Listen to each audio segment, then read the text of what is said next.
Let's go straight across now to Achal Malhotra, a former diplomat, and Dr. Roxane Zigan, geopolitical analyst, president and founder, Diplomatic School Polymath, the New Enlightenment Foundation. Coming to you, Mr. Malhotra, first, what do you make of the significance of the BRICS Summit in today's times, in an increasingly tense world? What is it in for India, especially after what happened between India and China?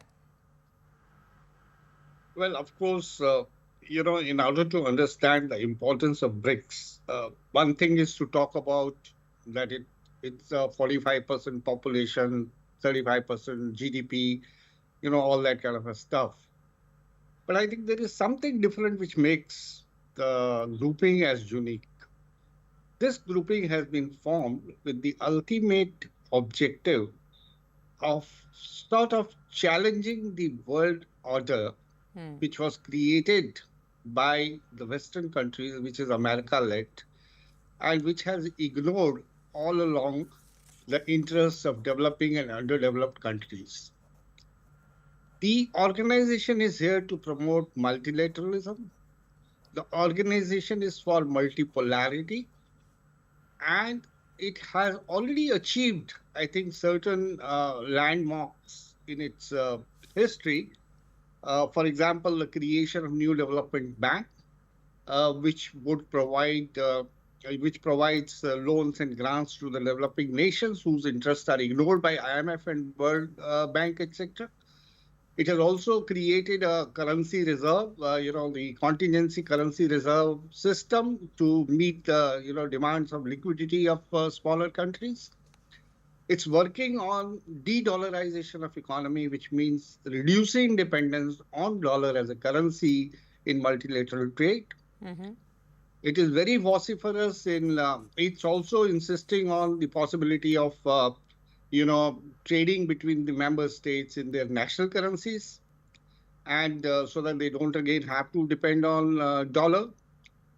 And globally, they are asking for a financial safety network within empowered IMF, which has adequately represented by the global, world. And it has other importance is, it's not there to sort of project itself as an anti-West. Let's say it's maybe to counterbalance the Western or to create an order till the global institutions of governance are adequately reformed and work parallelly, so that you can't wait indefinitely for the global reforms to take place. So you have to meanwhile create systems and orders which actually address the needs of the global South in particular. That's interesting. If I may just get in, Dr. Roxane, would you concur with Diplomat Malhotra when he says that it's not meant to portray it to be anti-West, and how it is also probably throwing a challenge to the world order, but at the same time is to promote multipolarity, because it is a massive summit, and Vladimir Putin perhaps is also putting out a very important message that he's not alone, that he has the support of all of these allies who have gathered in Russia for the BRICS Summit, which has also seen an expansion in recent times. Thank you so much. I'm very glad to be invited here and to join you. And first of all, I would like to say thank you to His Excellency Mr. Malhotra, because he has underlined a very important idea, that BRICS and all that is happening today in Kazan is absolutely not focused on building a new bloc, a new anti-West. It definitely aims at building, at designing a new narrative. And that's important difference in this context. Secondly, Russia definitely is not that country which is seeking for any approval from the side of the West. And whatever Mr. Putin and Russia is doing today, it's going along its philosophy, its ideology of building a more fair, more balanced world, which is actually we claim to be as world order. But I would say it a new world system, because order, it's something which is actually related to the war and peace. It contains more confrontation, and I would be more correct in that aspect. Interesting. Diplomat Malhotra, I wanted to ask you that you wouldn't agree that Russia, having all of its allies together, is not sending out a message there to the Western world, because ever since the war began, Russia has also seen sanctions from the Western countries, cutting off the country's economy from global markets. Wouldn't that have impacted Russia over the years as well?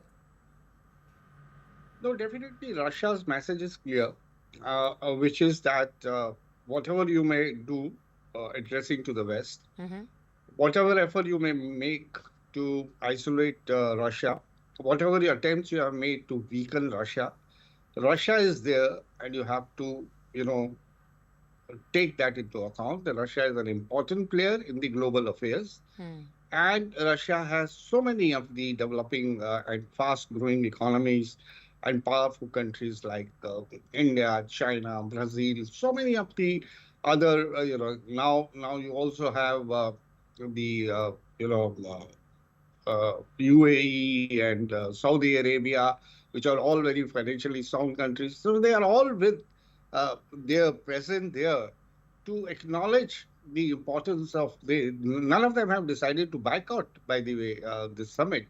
True. The fact that they have decided to come and be visible there, it shows they don't care. They have certain ideas. They have certain plans for the future of the global South in particular, and they are here together to deliberate on that.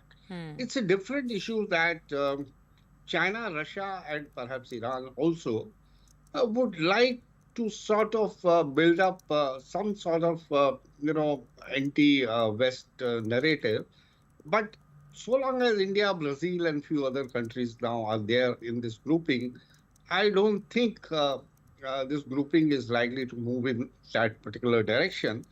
Whatever within the grouping, there might be undercurrents of who will take over the global South leadership. Will it be India? Will it be China? That might be the undercurrent, but within the framework of.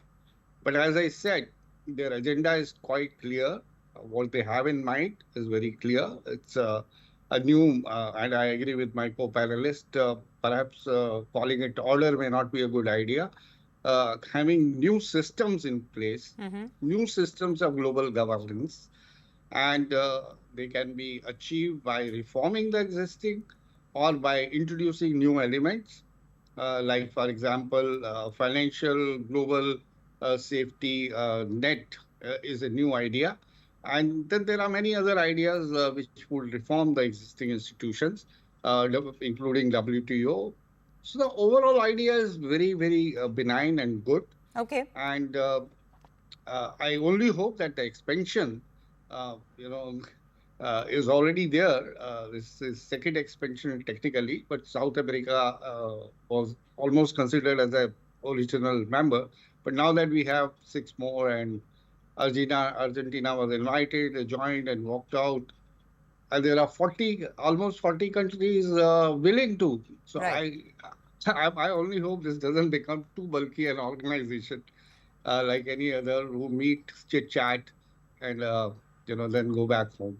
But, apart from the fear of it getting too bulky and it being just a forum of having those chit-chats, as you put it, it has also, the expansion has made it globally representative. Dr. Roxane, would you concur? There's also talk about how, with the inclusion of all of these emerging powers, a BRIC currency perhaps could shake the dollar's dominance, or at least that's the chatter around these meetings. De-dollarization moment might just be finally here. Would you agree? I strongly believe that 22nd of October we should place as a special day in our calendar. And believe me, within 1 year or maybe a couple of years, we will see that that day was truly important. What I mean, that the discussion, the discourse about the de-dollarization has been in place for quite a long time. Unfortunately, there have been not all the elements and all the obstacles were on the table until the Ukrainian crisis happened, financial crisis, certain tension came in place in geopolitical context that made all these conditions come together and create the specific moment. And I think what is going on today in Kazan, it's a really important day. I believe that's opportunity to face that challenge, not only from the point of creating new financial system, but also by discussing and pushing forward a new design of diplomacy, communication, strategic network, right, et cetera, et cetera. So it's a very complex challenge. And de-dollarization is just the beginning. When the new members, because now, and I'm sure that it will be discussed on the fields of forum these days, a new modality of accepting new members. It will be accepted a modality of partnership. So those countries who are still drifting or still reflecting towards an idea to join BRICS, they are still on the way. And I'm sure that BRICS will be expanding. It will be not anymore just the global south. It will be something more. It's a kind of protoform of the future grand changes, and we are witnessing this. Interesting. Dr. Roxane and diplomat Malhotra, thank you both for joining us on the broadcast.